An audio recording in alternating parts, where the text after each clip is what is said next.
vuelven a ser protagonistas en la historia y marchan las trabajadoras del textil de Petrogrado reivindicando el pan y derechos laborales, pero principalmente es que no les llegaba el dinero para vivir, para trabajar. Pensar que las mujeres en Petrogrado eran el 50% de mujeres asalariadas que tenían empleo, pero los salarios eran muy pequeños. Los hombres estaban en la guerra y las mujeres habían ocupado, como siempre, las mujeres como ejército de reserva, están trabajando en las fábricas, sobre todo en el textil, haciendo uniformes para los soldados que están en la guerra y en las fábricas de armas.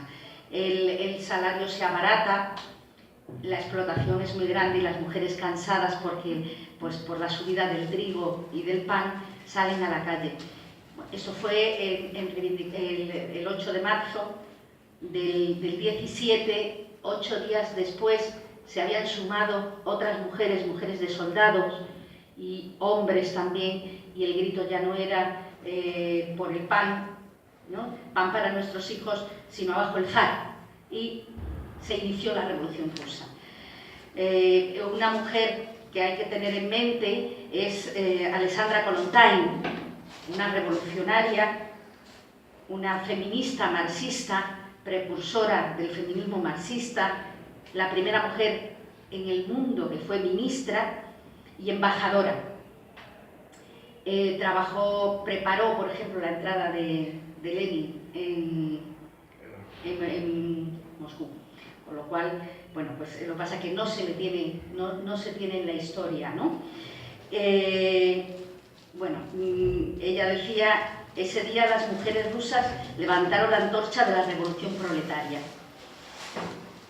Venimos un poco más acá, pero sí es bueno saber y ponernos un poco en la historia, y el 14 de abril de 1931 se proclama la Segunda República en esta España nuestra. España, bueno, pues que tenía un índice de analfabetos del 70% y del 50%, y de ese el 80% eran mujeres. Y las conquistas, por ejemplo, ¿no? Se hizo la reforma agraria, se consiguieron muchas en la Constitución se consiguieron establecer muchas mejoras para la clase trabajadora, muchas para la formación, para la enseñanza, que es un pilar fundamental. Por eso ahora no quieren de ninguna de las maneras, ¿no?, que estemos formados, nos quieren borregos, nos quieren amaestrados y amaestradas.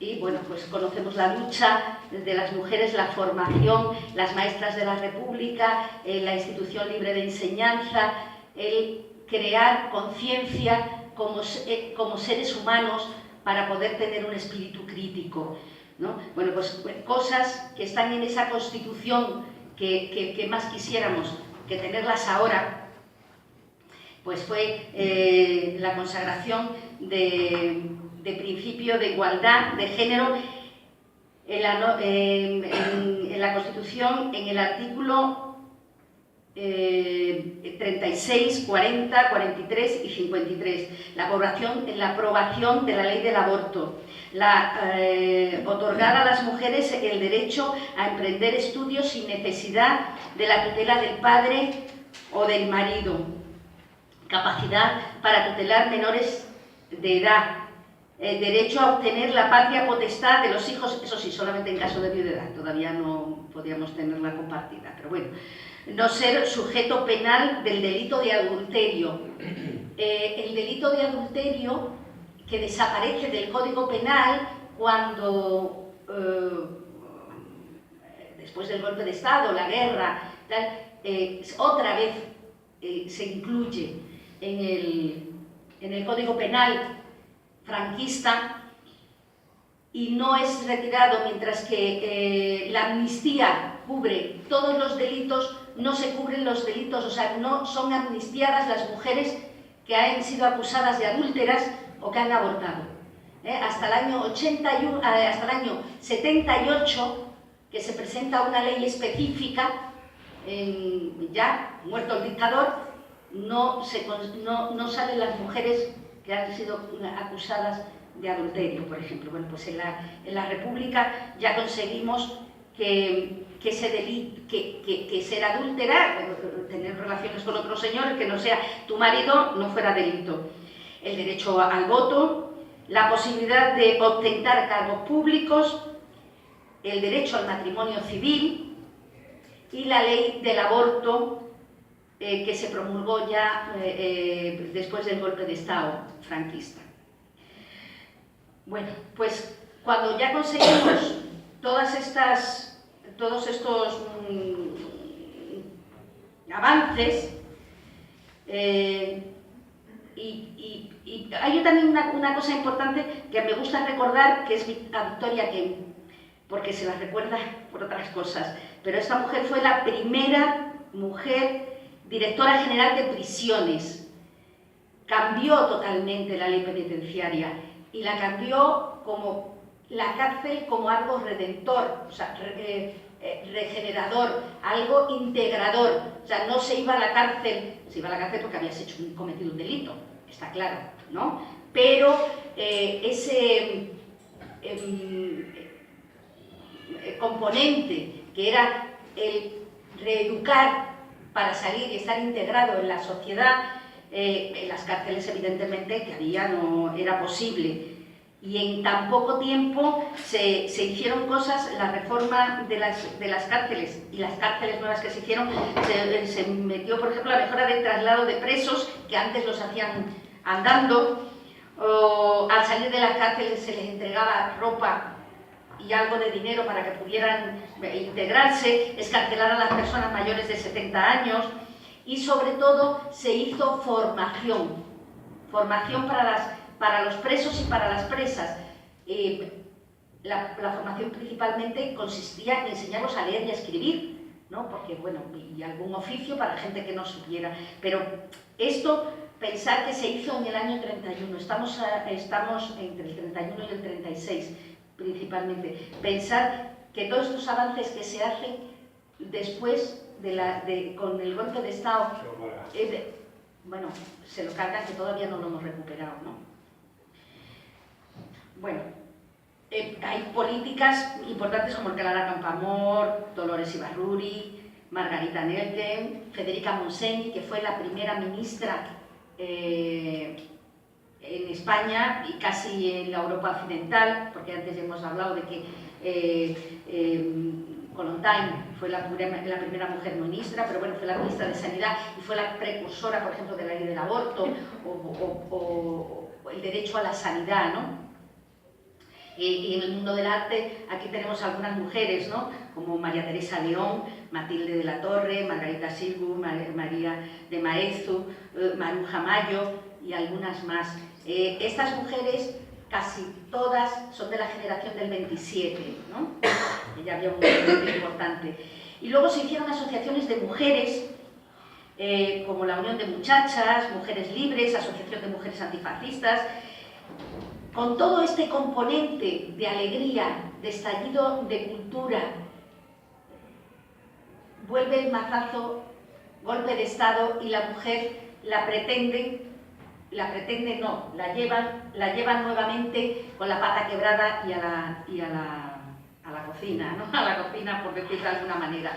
Entonces, yo no me voy a meter mucho en este tema, pero bueno, pues tenemos mujeres guerrilleras, ¿no? O sea, pero antes que mujeres guerrilleras, mujeres milicianas.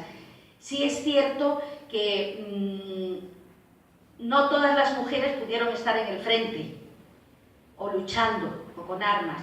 Las mujeres principalmente se les dieron labores de intendencia y sobre todo labores de cuidados, ¿no?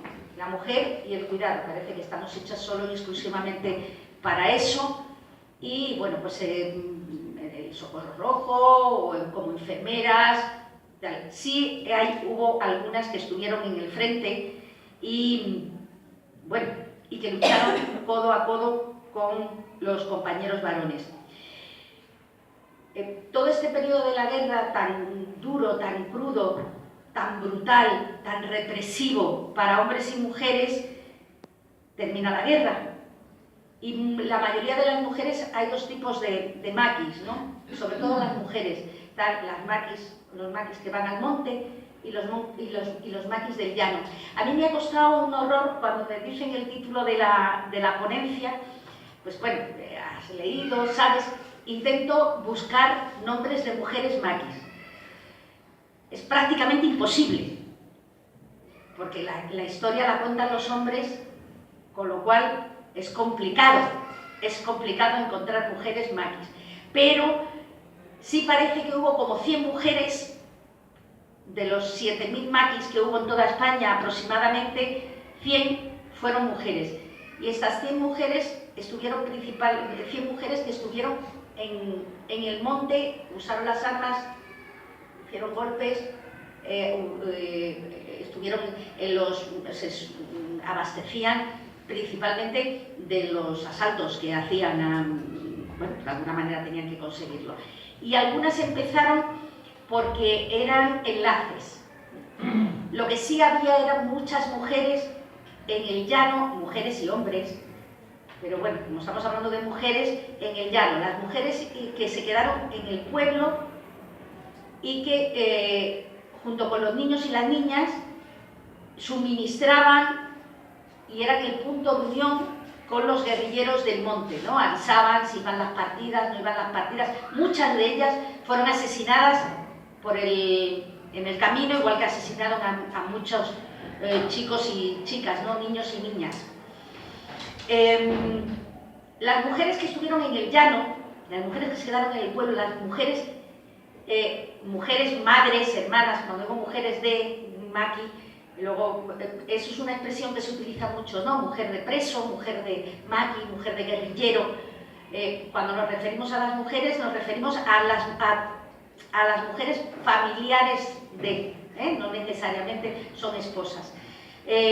Fueron torturadas, fueron perseguidas, fueron represaliadas, las expulsaron de sus casas junto con sus niños, fueron asesinadas, en muchas de ellas estando embarazadas, algunas las dejaban parir y luego les robaban los niños, ¿no?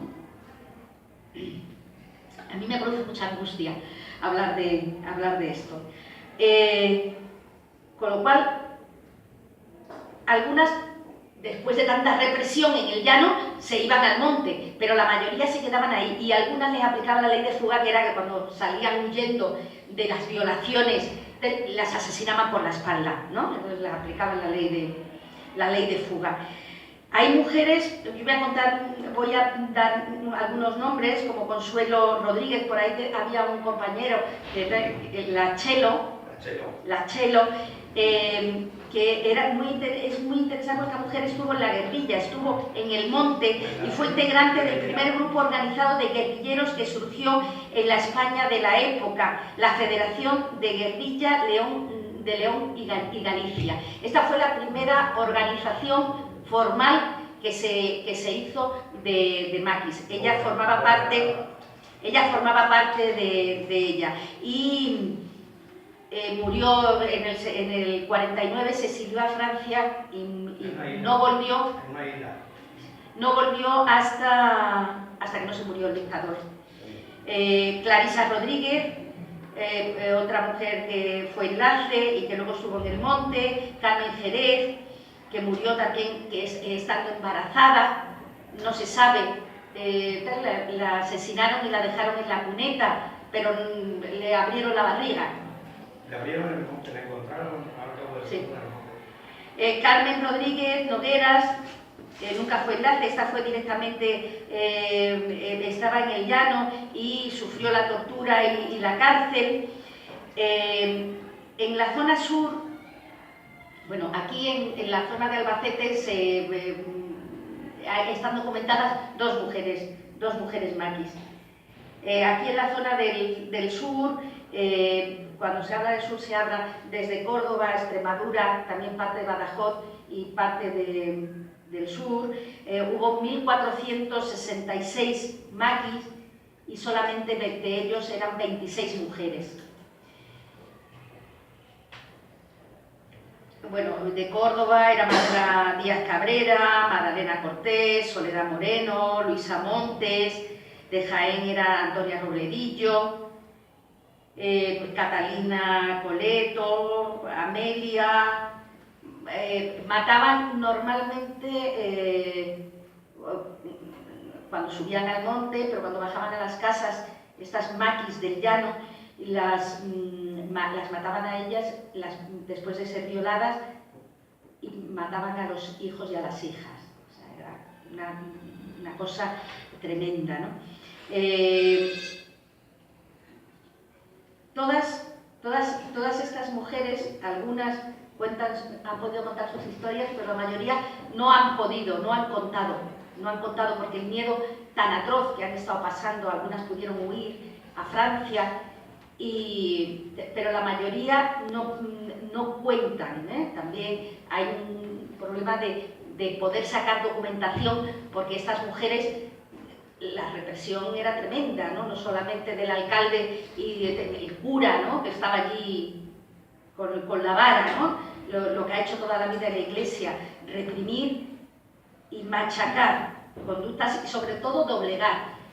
Pensar cómo había sido y la explosión de cultura, de alegría, de la institución libre de enseñanza, cómo se empieza en los pueblos a cultivar la gente, cómo empiezan a llevar copias de cuadros, cómo juntan las maestras y maestros de la República, juntan a los niños y a las niñas, tiran el tabique, ¿no? Y empiezan a tener la educación, la coeducación, la educación conjunta, la educación igualitaria, pues vuelta otra vez a poner trabas, a machacar, y después de crearnos la ilusión de que el cambio era posible, pues viene toda esta represión. Y sobre todo lo que quiero que tengáis en cuenta es que el machaque de vivir en una ciudad grande, pero sobre todo en un pueblo, donde todo el mundo conoce a todo el mundo, y las envidias son tremendas, el machacar a la gente para quitarle sus tierras, su medio de vida, ¿no? Todos conocemos historias tremendas de esto, ¿no? Aquí también hay una guerrillera, Remedios Montero, está la historia colgada ahí. Es una mujer de Cuenca y que ha terminado, que terminó sus días en el 10, se murió en el 10, el 24 de octubre del 2010, murió. Pero seguimos. Bueno, hay muchas más, puedo dar muchos más nombres, aunque profundizar es muy complicado, ¿eh? Profundizar ya os digo que es muy complicado. Pero bueno, de aquellas mujeres que estuvieron en el monte, que estuvieron en la resistencia, Juana Doña fue una guerrillera urbana, ¿no? Por ejemplo. Había también guerrilleras urbanas, no solamente que estaban en el monte, sino bueno, pues que practicaban la guerrilla en todos estos años, que eran maquis de ciudad, ¿no? Como Juana Doña, por ejemplo. Continuamos la historia un poco y los hombres están en la cárcel, represaliados, muchos asesinados. Conocemos la historia de las 13 rosas o de las 18 rosas en Andalucía, ¿no? De mujeres asesinadas, hombres asesinados, pero otros muchos permanecen en la cárcel.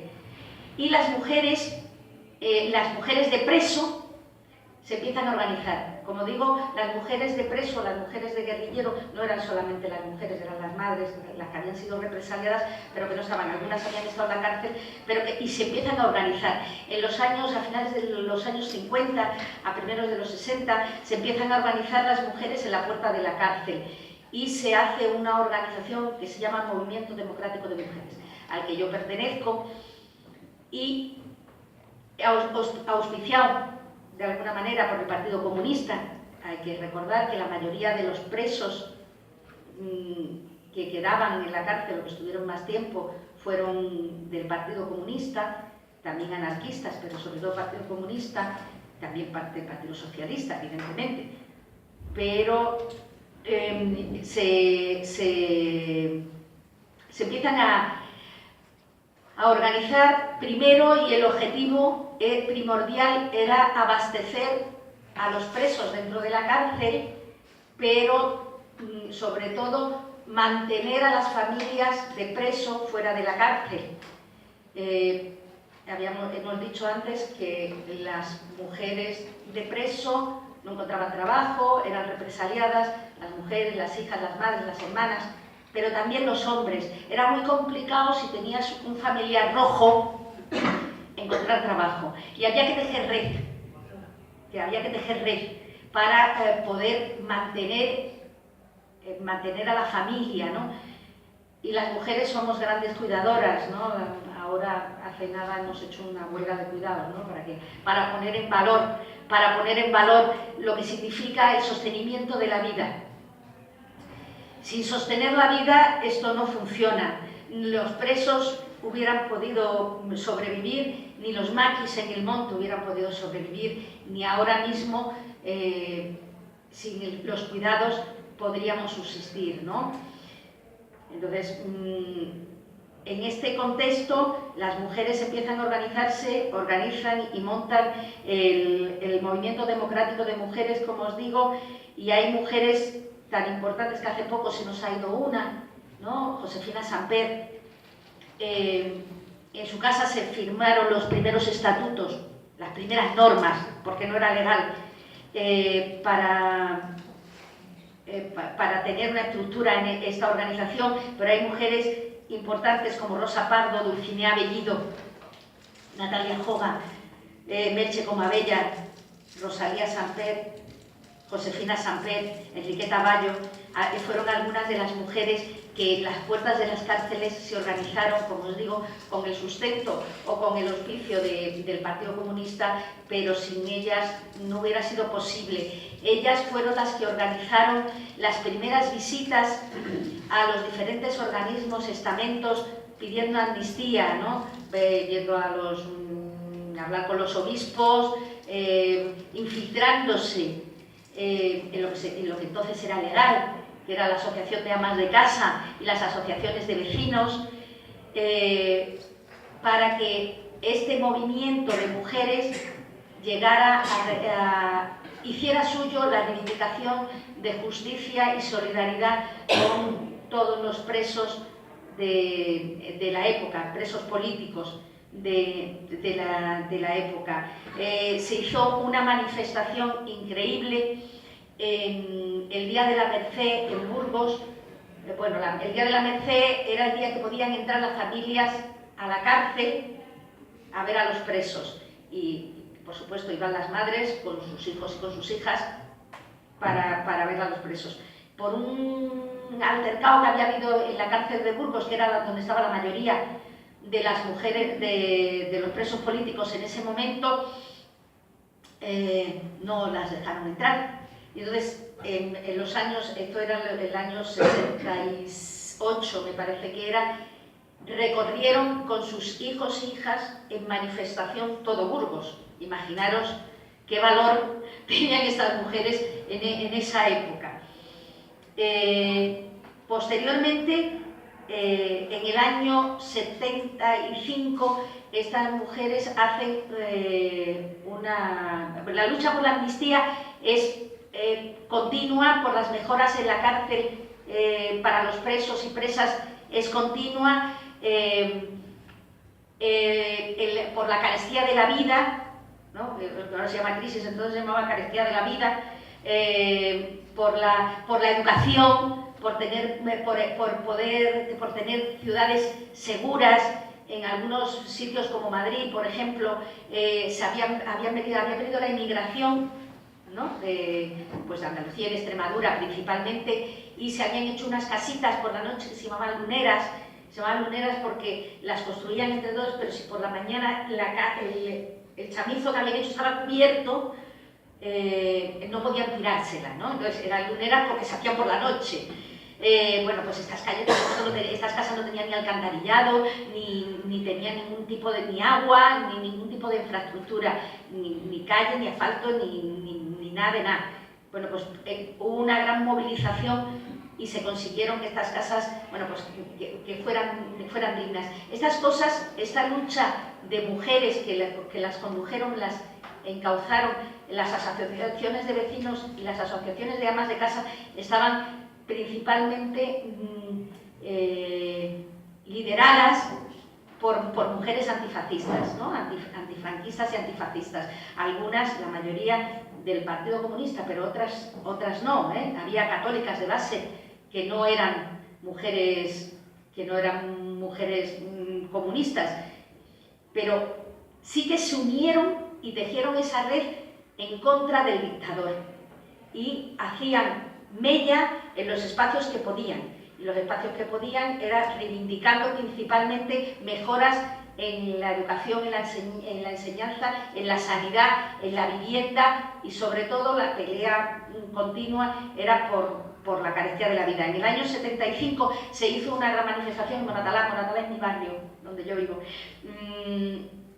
y se hizo una huelga de consumo. Se pedía desde el Movimiento Democrático de Mujeres que no se consumiera, que no se comprara, y era por la carestía de la vida, pero principalmente por la subida de la barra del pan, porque habían aumentado muchísimo el precio y habían disminuido muchísimo la cantidad.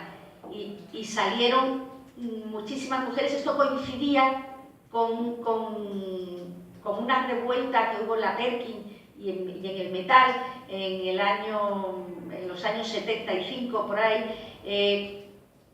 Había un movimiento obrero fuerte, potente en la fábrica y un movimiento fuerte, potente, antifranquista fuera de las fábricas. Eso lo capitaneaban o lo capitalizaban, lo llevaban a cabo las mujeres. Hay una cosa que se me ha olvidado, que también es muy importante. En el año 62 se hizo la huelgona, en las minas de Asturias.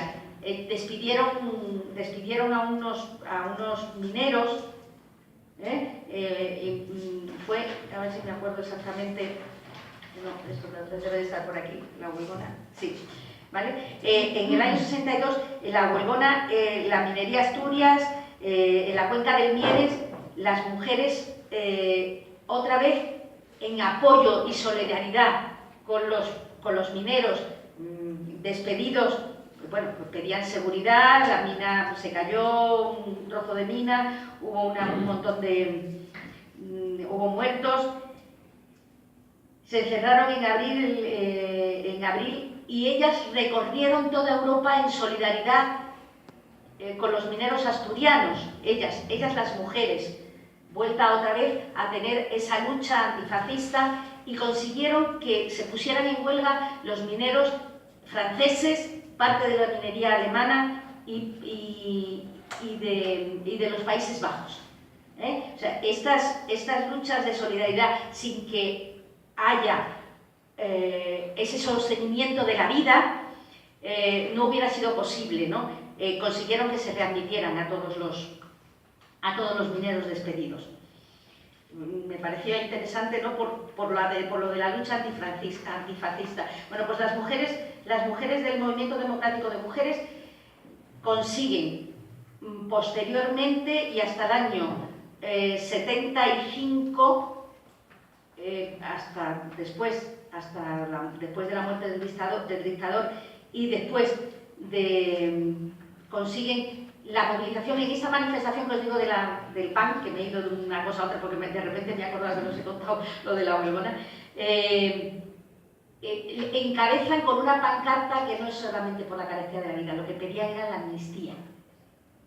Y esas son movilizaciones de mujeres, hechas por mujeres, pero que arrastran mucho. Los periódicos dicen que en esa manifestación había 100.000 personas. Es imposible, tú que conoces Moratalá, yo que vivo allí, es imposible que en aquella calle entraran 100.000 personas, pero parece que, yo las recuerdo vagamente porque acababan de llegar a Madrid, sí había unas 15 o 20.000 personas, y que en aquella época era mucho. Bueno, pues continuamos con las movilizaciones, continuamos con las luchas, continuamos con la lucha antifascista, anticapitalista, y llegamos a nuestros días. El Movimiento Democrático de Mujeres continúa las movilizaciones. Lidia Falcó, por ejemplo, que es del Partido Feminista, también es una mujer que fue represaliada y que fue torturada por Vivi el Niño concretamente y que todavía tiene 82 años, pero ella sigue todavía en la lucha, y también creo que hay que hacer mención a mujeres que todavía nos mantienen, están vivas y que han pasado de la lucha de reivindicación femenina, que era lo que se decía entonces, a la lucha feminista, y que nos trae hasta nuestros días, y que esas luchas de todas estas mujeres a lo largo de la historia, sin ellas, sin esa lucha, no seríamos como somos, y sin ser como somos no podríamos tener un futuro, ¿no? O sea, porque fueron, somos, y porque somos, serán. Y la consecuencia es que hemos tenido una lucha, una movilización apoteósica el día 8 de marzo, pero que no hubiera sido posible sin todas esas luchas anteriores y si no pensamos que hay que cambiar esta sociedad y este modelo social. Tal y como estamos, tal y como es, con una monarquía, esto no es posible. Con este sistema, esto no es posible.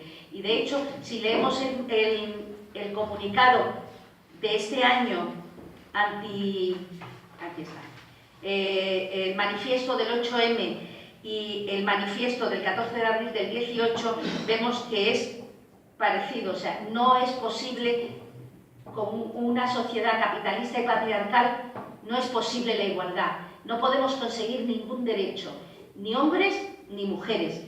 Las mujeres, como parte más débil, somos casi las que sufrimos y padecemos más esta tortura capitalista. Y sobre todo esta